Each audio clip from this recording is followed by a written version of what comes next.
Thanks, Andrew. So, I'll provide with some facts and figures so we can get to know our horticulture and horticulture export a bit better. So in 2014, our horticulture industry was valued at $8.7 billion. It's a very substantial industry, and within the agriculture sector, it is third, and it's behind meat and grains. Currently, we have 57,000 people working in the horticulture sector, which is a very substantial number. And of $8.7 billion, we currently only export $227 million. So it's a very small percentage of total production and value, but we reckon we'll push it up. Within the horticulture, the vegetables in particular are accounting for around 50% of the total production, and they're valued at $3.7 billion. So there are our vegetables going. New Zealand, Japan and Singapore are by far our third biggest importers of Australian vegetables, followed by UAE, Malaysia, Netherlands, and finally Indonesia. And what are these people buying? Carrots are by far our biggest export, followed by potatoes in fresh and frozen form, then onions, vegetable seeds, and finally asparagus. So what are the opportunities out there? Over the last few decades, we have built a great reputation of being a producer of high quality, clean and green and safe vegetables. And we can invest on this reputation to improve our export markets. As a lot of the Asian emerging economies are improving, they can afford to pay better prices for our products, and in itself is presenting us with a great opportunity.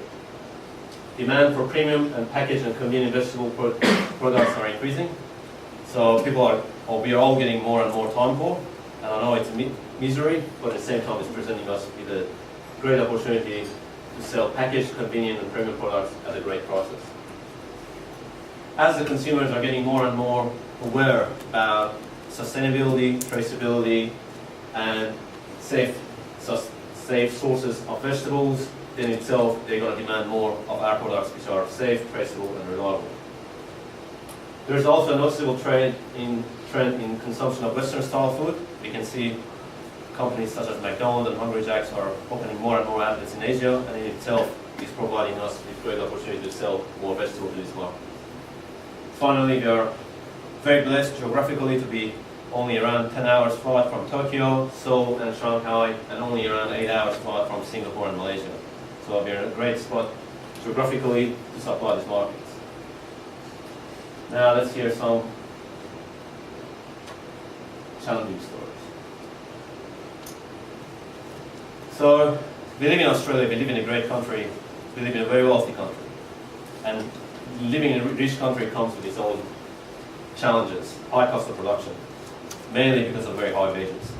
And this is a great challenge ahead of us, and we have to be more efficient in reducing our costs, but also manage to be a cut above the rest. We have to be able to differentiate our products so the markets are willing to pay premium prices for our products. Technical market access, it has been a barrier for us in the last few decades, and it's continuing to be a bit of a challenge for us still. Lack of scale and continuity of supply. So when it comes to export and production, the size matters. A lot of our farmers and a lot of our industries are fairly small compared to US producers or some of the bigger, even Chinese producers. And we can probably never manage to get the same production size, but we can differentiate ourselves and be the best in what we produce so people can take it from us. Timely market intelligence. The best way to describe this is there's always the saying that no information is better than late or wrong information. And having timely information to market and market insights and how market is behaving is a great challenge for us. As a whole industry, also we need to better understand the products and also the new packaging needs and opportunities of each market. So we need to know the markets inside out. It's not just producing something, putting in a good package and selling. We need to know the markets inside out so we can tailor to their demands. So what is it looking future? In a nutshell, it's positive. What I believe is overall the horticulture industry will increase by 10% over the next 5 years. And why is that? Because of the new emerging markets.